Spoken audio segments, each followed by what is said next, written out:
Mason Ryckman, persuasive speech.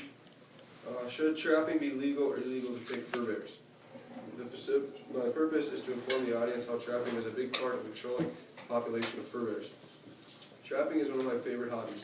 The early settlers trapped beaver up and down Missouri and Mississippi rivers in the 1800s. They also traded rifles, pots, and pans for beaver pelts with the Indians. There are many organizations today for trappers. Today, trappers are fighting for their trapping rights in many states as the PETA organization is trying to shut them down. I'm trying to persuade people into thinking that trapping is right and is controlling fur bear population and is a very fun activity. There are two main trapping organizations in the U.S. National Trappers Association is the largest organization in the U.S. The organization is committed to defending and promoting the safe and ethical harvest of fur-bearing mammals and the preservation and enhancement of their habitats. The second main trapping organization is the Fur Takers of America.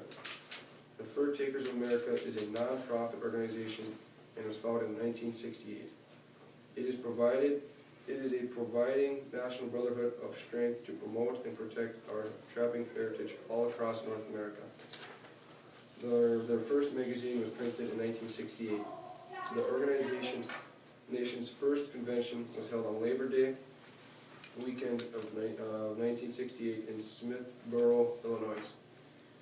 The purpose of this organization is to promote interest in and accumulate and disseminate knowledge concerning the trapping of fur-bearing animals among persons interested therein on an amateur basis. Education of both young and old has been and will always be one of the major goals of FTA. The FTA offers a Trappers College class September 8th through 14th, 2013 in South Milford, Indiana. NAFA is a fur auction that takes place many times a year in Toronto, Canada. NAFA is the largest fur auction house in North America.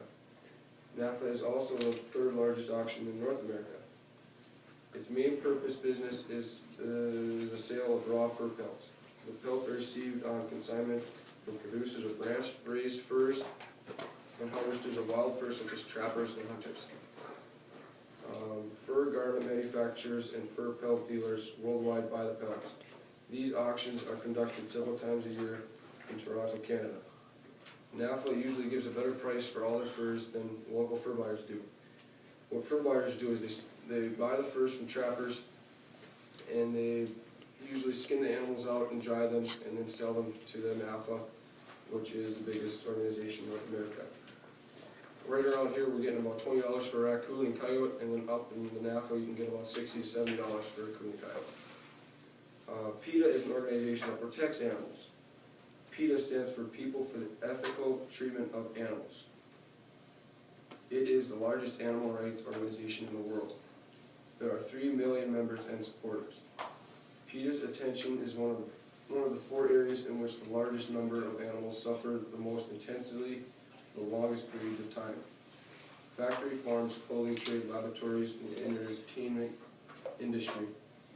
They also work with killing of beavers, birds, and other pests. If you go on YouTube, you can find videos of PETA, which they have videos of beavers getting trapped in conibears, which they think is inhumane, but I think it is not. It's the right way to do it.